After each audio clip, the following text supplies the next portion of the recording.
Okay, so, explain to us, multi-million-pound budgets, yes? make everybody jealous. But key brands that you're working with, and obviously you're working with CPGs, and where does that fit in the wearable space? First of all, hello BlazeCon, how are you guys? Good? Woo, come on. You guys are a good turnout here. Very, very pretty crowd. You look educated, we'll see. The good news about our panel is we're doing it a little differently. Me and Tanya agreed. We're going to actually point on people and ask them to answer the question. So, mostly the front row, be careful. So yeah, Bonin and VP of Global Media, Consumer Engagement for Mondeléz International. They listed off the brands that we work across.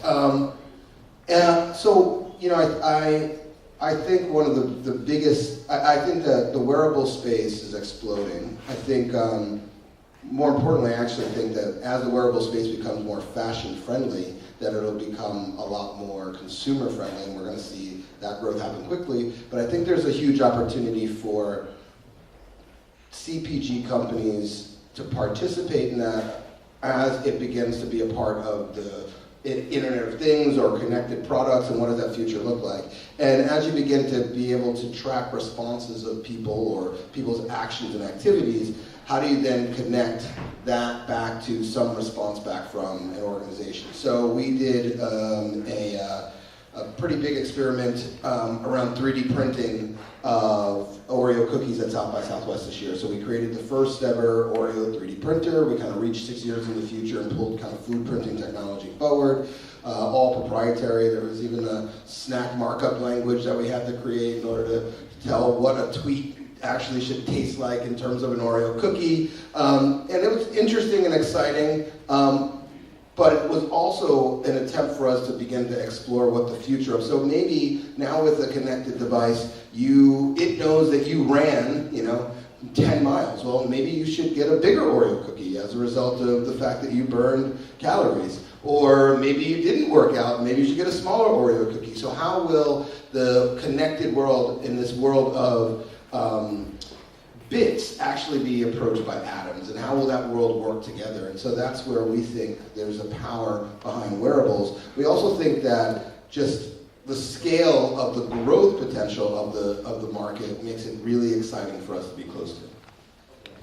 Yeah, it does answer the question. But one question I do have is there's a theme that's emerged today that I've heard a lot of repetition around, and that is about social and ethical considerations around wearable technology, and how does the CPG market make sure that they're being relevant and that they're being authentic in the way that they're utilising and applying wearables? So first, I think that the social elements, I think that we're going to quickly see better legislation. I think the biggest challenge when you have with any of these new technologies is that, quite frankly, most of the governments aren't really prepared. They don't have the skill set. And when you look at, for example, Obama was the first American president to actually have a BlackBerry. That's insanity, if you ask me. And when you look at them then passing legislation, even just in like social media channels and the work that the FDA took, the FDA nearly 5-6 years to actually look at new legislation around how pharmaceuticals companies, the same exact thing in Europe. So I think that the kind of the legislation around that is going to be slow. I think, look, at the end of the day, it's dependent on if you're a brand that understands what you should be doing, positive or negative, in the world, then you're going to create experiences that are ethical, that don't that don't reflect negatively on people's privacy. So it really is dependent on the type of organization you are. I mean, and we are very forward in terms of making sure that privacy is at the forefront of how we think.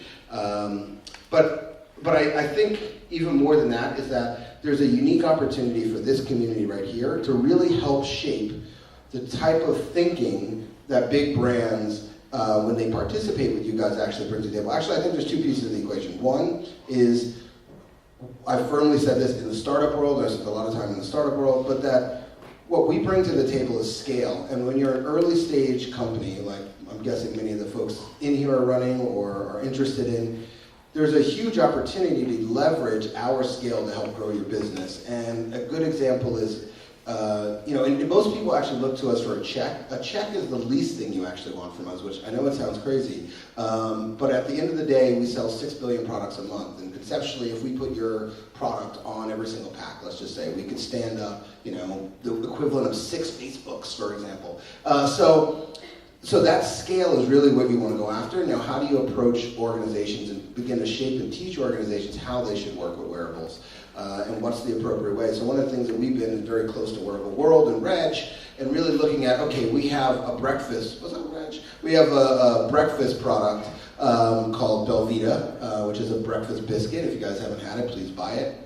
And then tweet me that you did, so this way I can show my boss that I'm driving sales.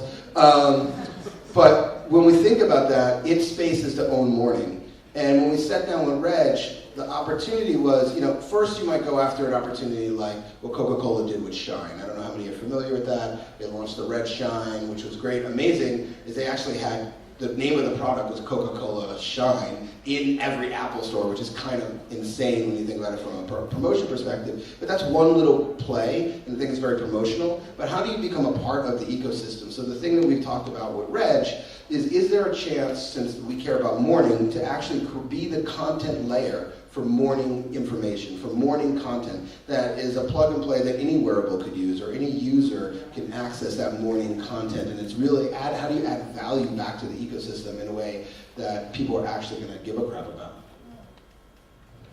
I don't know what the original question was. I kind of It's so good. It's so good. So this one's for Reg, because I know Reg really wanted to know the answer to this. Hi, Reg. Is actually why should CPGs care about wearables? What's in it for them, and what do they bring to the table when it comes to wearables and new startups?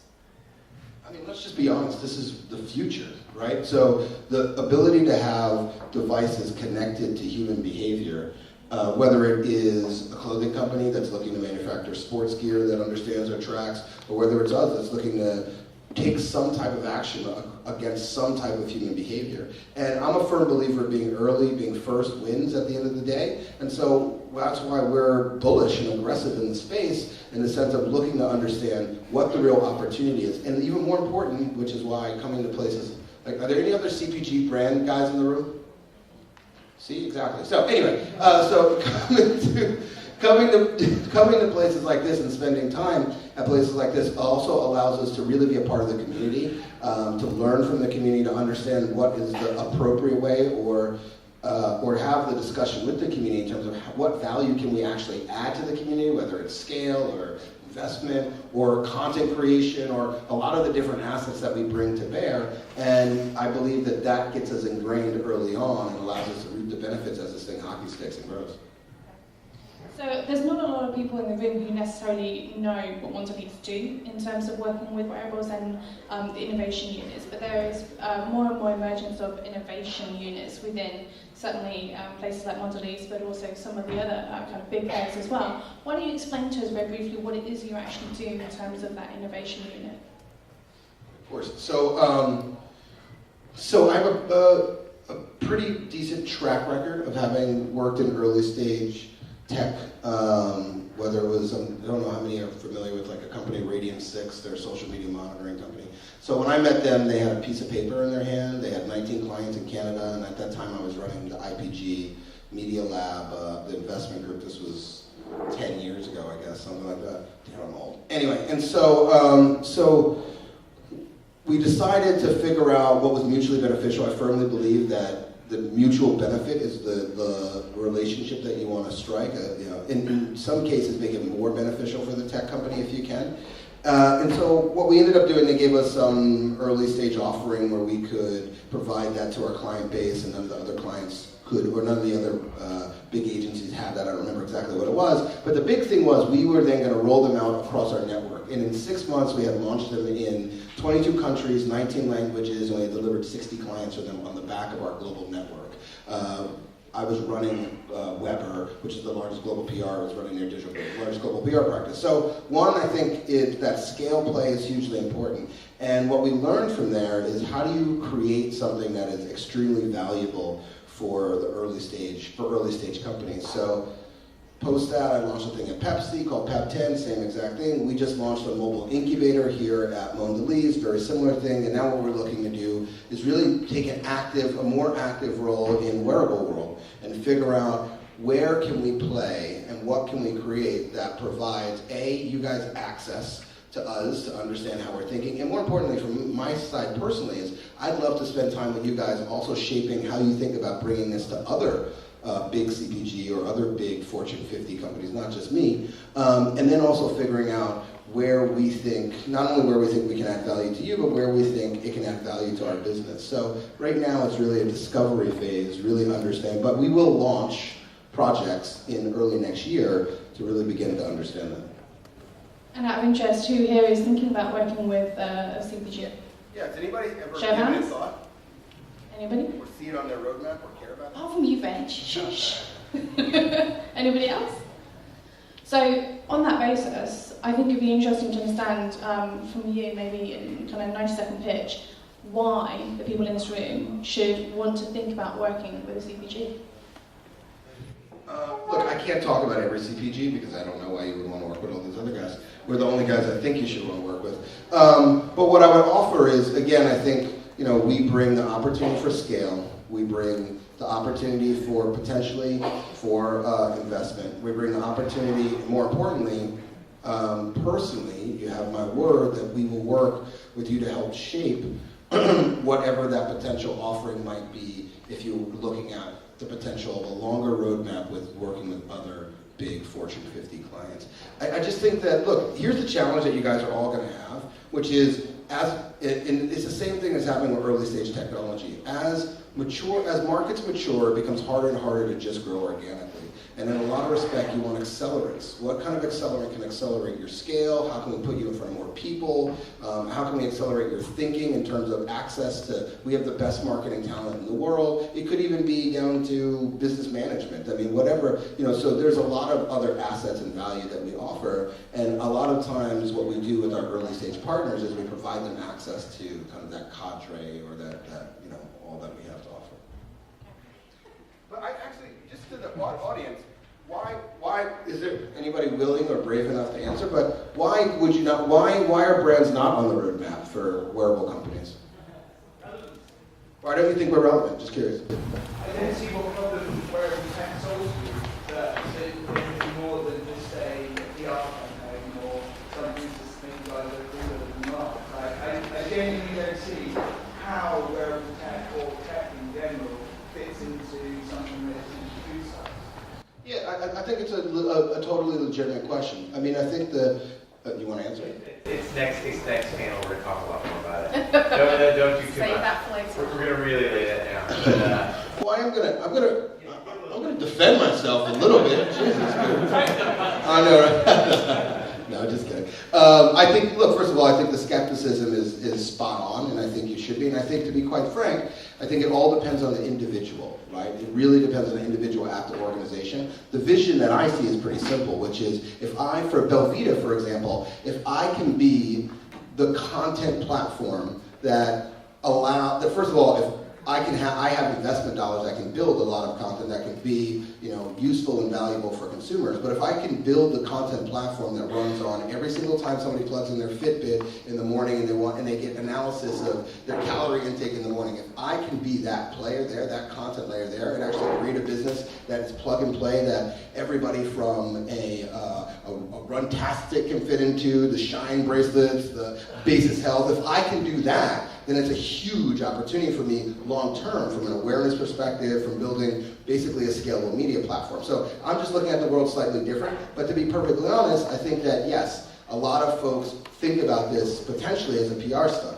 But I've been looking at this space for a long time. I actually tried to bring Basis Health 2 years ago when I saw them at CES to South by Southwest to begin to use that community and the thinkers at South by to understand and explore what it meant for, at that time I was at Pepsi, what it meant for a beverage company to actually participate in it. But also think about the battles we're fighting, obesity, all those kind of things. So to be able to have some type of platform that allows us to actually judge human intake or those kind of things, there's something really interesting and an unlock there. I think it'll happen, but I think what you're sensing is that right now you guys are being used as a PR stunt, which I believe is not the appropriate way. Does that sway you at all?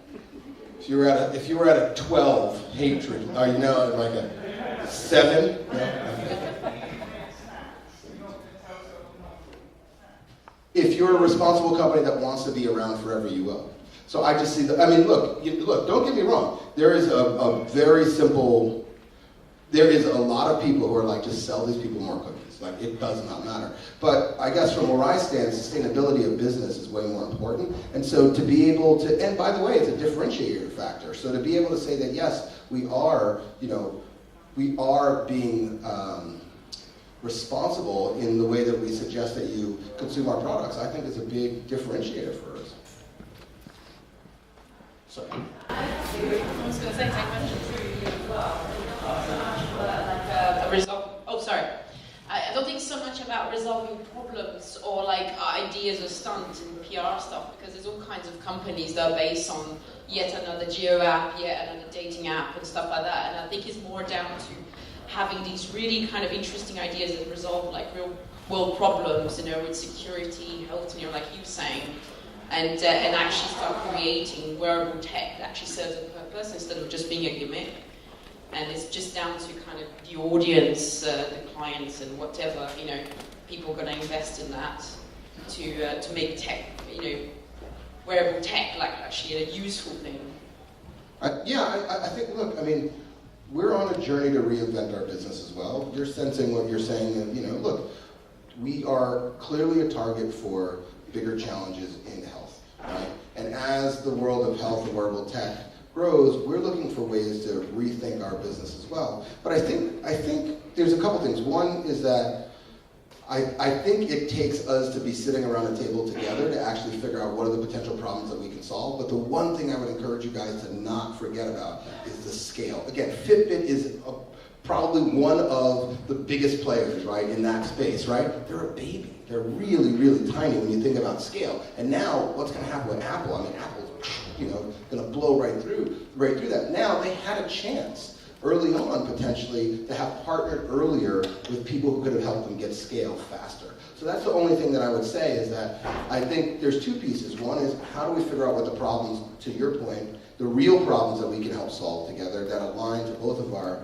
challenges, and then also, how do we use our scale to help these things come to life? Look, I wake up every day wanting to help entrepreneurs grow their business. Not only am I an angel investor, so I care about that, but I also think that I have a platform, a big platform that can actually help people change the trajectory of their businesses, and I personally care about that. And if I can do that right, and I can do that early, the value I get on the other end, whether it's grandfather pricing. So when I was at, and this is way more closer, but when I was at IPG, we did the investment in Facebook, right? We got paid out much later on a 2% investment, really big, but we were stupid. What we should have taken was grandfather pricing. Imagine if they could buy cheaper than any of their competitors through perpetuity. So how does me getting in early also give me advantage over time? So I think there's a couple of those kind of balancing acts. I feel like I'm talking to him, but I should be talking to everybody. So stop talking to single numbers.